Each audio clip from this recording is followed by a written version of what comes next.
अनशन व्रत का महात्म्य। युधिष्ठिर ने कहा, पितामह, आपने अनेक प्रकार के दान, शांति, सत्य और अहिंसा आदि का वर्णन किया। अब ये बताइए कि तपोबल से बढ़कर कौन सा बल है? तपस्या से भी यदि कोई उत्कृष्ट साधन हो तो उसकी व्याख्या कीजिए। भीष्म जी ने कहा, युधिष्ठिर, मनुष्य जितना तप करता है उसी के अनुसार उसे उत्तम लोक प्राप्त होते हैं। अतः तप से बढ़कर कोई साधन नहीं है। किंतु मेरी राय में सब प्रकार की तपस्याओं से अनशन व्रत ही श्रेष्ठ है। अनशन से बढ़कर दूसरा कोई तप नहीं है। इस विषय में भगीरथ और ब्रह्मा जी के संवाद रूप एक प्राचीन इतिहास का उदाहरण दिया जाता है। हमने सुना है कि राजा भगीरथ देवताओं के लोक का उल्लंघन करके ऋषियों को प्राप्त होने वाले ब्रह्मलोक में जा पहुंचे। उन्हें देखकर ब्रह्मा जी ने कहा, भगीरथ, इस लोक में आना तो बहुत ही कठिन है, तुम कैसे आ पहुंचे?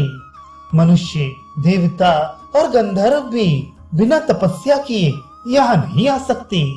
फिर तुम्हारा आना किस प्रकार संभव हुआ?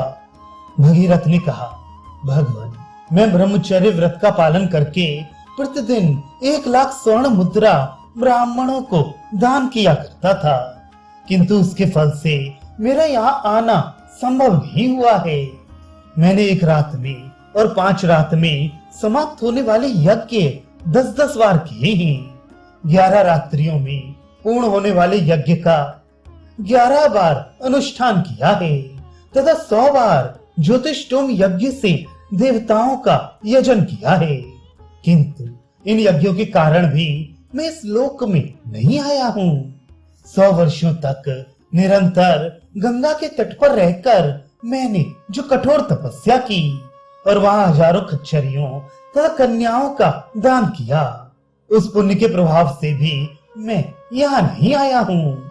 पुष्कर तीर्थ में 1,00,000 बार जो ब्राह्मणों को 1,00,000 घोड़े, 2,00,000 गौएं तथा सोने के चंद्रहार और जाम्बू नद के गहनों से विभूषित हुई 60,000 सुंदरी कन्याएं दान की थी, वह पुण्य भी मुझे इस लोक में ले आने का कारण नहीं है। गोसव नामक यज्ञ का अनुष्ठान करके उसमें दूध देने वाली 10 अरब गौओं का दान किया है। उस समय एक ब्राह्मण को 10-10 गायें मिली थी। प्रत्येक गाय के साथ उसी के समान रंग वाले बछड़े और स्वर्ण में दुग्ध पात्र भी दिए गए थे, परंतु उस यज्ञ ने भी मुझे यहाँ तक नहीं पहुँचाया है। अनेकों बार सोमयाग की दीक्षा लेकर उसमें प्रत्येक ब्राह्मण को मैंने पहले बार की ब्याही हुई दूध देने वाली 10-10 गौएं और रोहिणी जाति की 100-100 गौएं दान की हैं, तथा इनके अतिरिक्त भी 10-10 बार लाखों दुधार गायें प्रदान की हैं।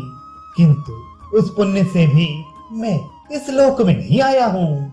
बाहिक देश में उत्पन्न हुए श्वेत रंग के 1,00,000 घोड़ों को सोने की मालाओं से सजाकर ब्राह्मणों को दान किया, किंतु वह पुण्य भी मुझे यहाँ तक न ला सका। एक यज्ञ में 18-18 करोड़ स्वर्ण मुद्राएं बांटी, पर उसके पुण्य से भी यहाँ न आ सका।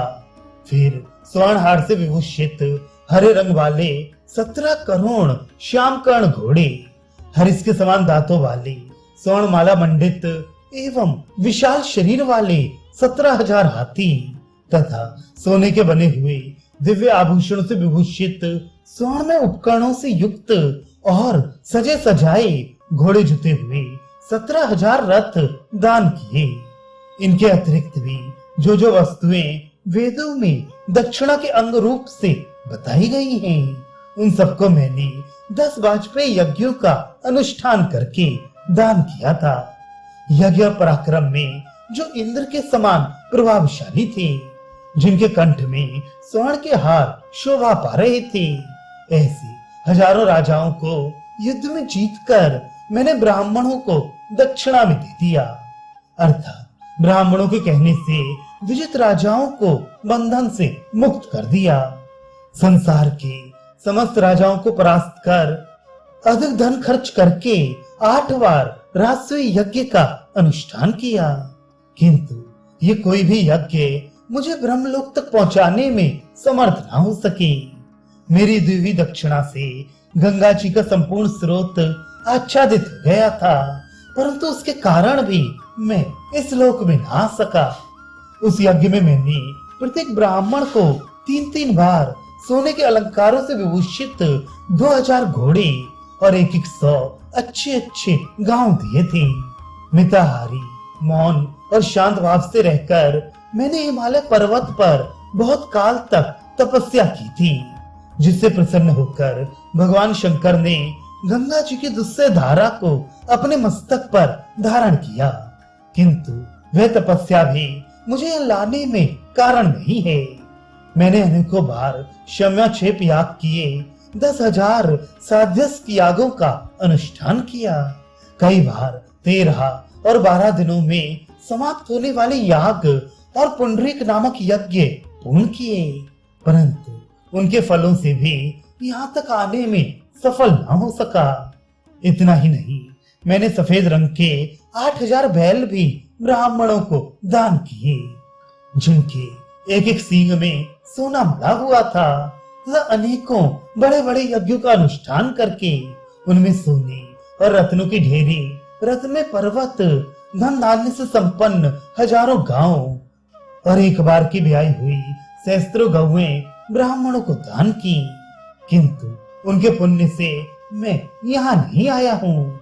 मेरे द्वारा एक बार एकादशा और 2 बार द्वादशा यज्ञों का अनुष्ठान हुआ है। मैंने 16 बार आकार्यण तथा अनेकों बार अश्वमेध यज्ञ किए हैं, परंतु इन यज्ञों के फल से भी इस लोक में नहीं आया हूँ। 4 कोस का लंबा चौड़ा एक वन, जिसके प्रत्येक वृक्ष में सोने और रत्न जड़े हुए थे, मैंने दान किया है, किंतु उसका फल भी मुझे यहाँ तक लाने में समर्थ नहीं हुआ है। मैं 30 वर्षों तक क्रोध रहित होकर त्रोयण नामक दुष्कर व्रत का पालन करता रहा, जिसमें प्रतिदिन 900 गायें ब्राह्मणों को दान देता था। इनके अतिरिक्त रोहिणी, कपला जाति की बहुत सी दुधारू गायें तथा बहुतेरे बैल भी दान किया करता था, पर उन सब दानों के फल से इस लोक में नहीं आया हूँ। मैंने 30 बार अग्नि चयन, 8 बार सर्वमेध और 128 बार विश्वजित यज्ञ किए हैं, किंतु उनके फल से भी यहाँ नहीं आ सका हूँ। सरयू, बाहुदा, गंगा और नैमिषारण्य तीर्थ में जाकर मैंने 10 लाख गोदान किए हैं, परंतु उनके फल भी मुझे यहाँ तक न ला सके। केवल अनशन व्रत के प्रभाव से मुझे इस दुर्लभ लोक की प्राप्ति हुई है। पहले इंद्र ने स्वयं अनशन व्रत का अनुष्ठान करके इसे गुप्त रखा था। उसके बाद शुक्राचार्य ने तपस्या के द्वारा उसका ज्ञान प्राप्त किया। फिर उन्हीं के तेज से उस व्रत का महात्म्य सब पर प्रकट हुआ। मैंने भी अंत में उसी व्रत का साधन आरंभ किया। जब उसकी पूर्ति हुई, उस समय मेरे पास हजारों ब्राह्मण और ऋषि पधारे। वे सभी मुझ पर बहुत संतुष्ट थे। उन्होंने प्रसन्नता पूर्वक आज्ञा दी, राजन, तुम ब्रह्मलोक को जाओ। इस प्रकार मेरे अनशन व्रत से संतुष्ट हुए उन हजारों ब्राह्मणों के आशीर्वाद से मुझे इस दुर्लभ लोक में आने का सौभाग्य प्राप्त हुआ है।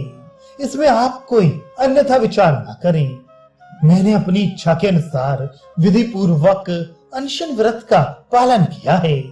इस समय आपने पूछा है, इसलिए ये सब बातें यथार्थ रूप से बताई हैं। मेरी समझ में अनशन व्रत से बढ़कर दूसरा कोई तप नहीं है। देवेश्वर, आपको सादर नमस्कार है। अब आप मुझ पर प्रसन्न होइए। भीष्म जी कहते हैं, युधिष्ठिर, राजा भगीरथ ने जब इस प्रकार कहा तो ब्रह्मा जी ने उनका विधिवत अच्छी संस्कार किया।